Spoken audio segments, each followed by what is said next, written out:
Everyone in this room has seen the Statue of Liberty, but not many of you know the history of it or all of its symbolism. Well, after my presentation, you will. First, let's talk about why the Statue of Liberty was built in the first place. The idea for the statue is when the French historian and abolitionist Edward de Laboulaye proposed a monument to be built. He was a supporter of the American president Abraham Lincoln who wanted to end slavery.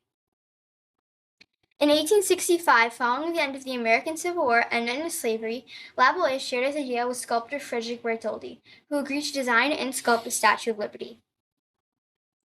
By 1870, sculptor Frederick Bartholdi had come up with a few sketches of a giant fixture of a robed woman holding a torch.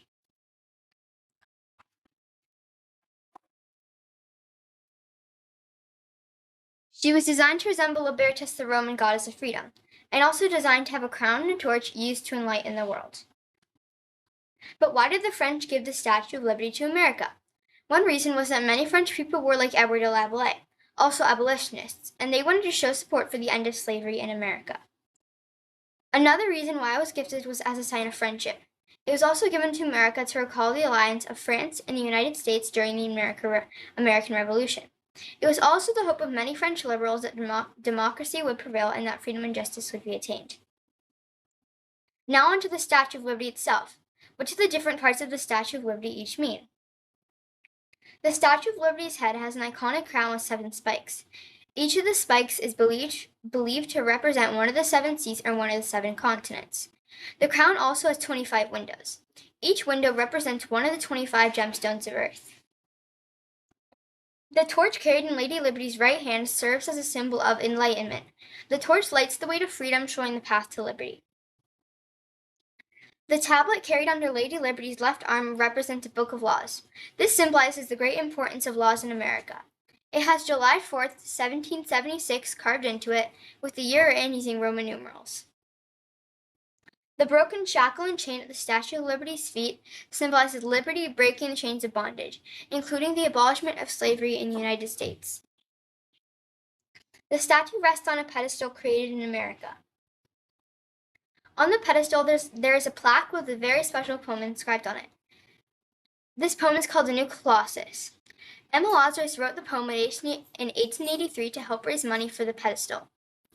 Emma Lazarus died only a year after she wrote the poem. In 1901, her friend Georgina Schuyler found the poem and lobbied it to be placed on the pedestal itself. In 1903, it was inscribed on a plaque that can be found at the pedestal of the Statue of Liberty to this day.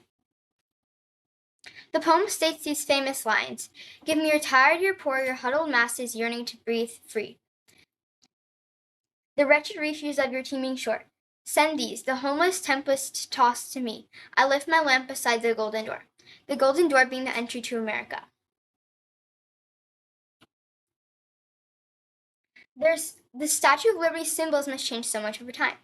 As mentioned earlier, sculptor Frederick Bartholdi created the statue to have it symbolize freedom in general and freedom of slaves.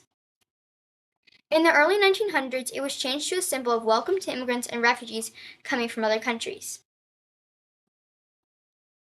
According to NYU history professor Edward Burnson, by the 1930s, most people in fact saw the Statue of Liberty as a symbol of welcome. This was due in large part to the number of immigrants and refugees coming to America due to problems in their country, including those caused by World War I and the events leading to World War II. The Statue of Liberty's symbolism has also changed in recent years.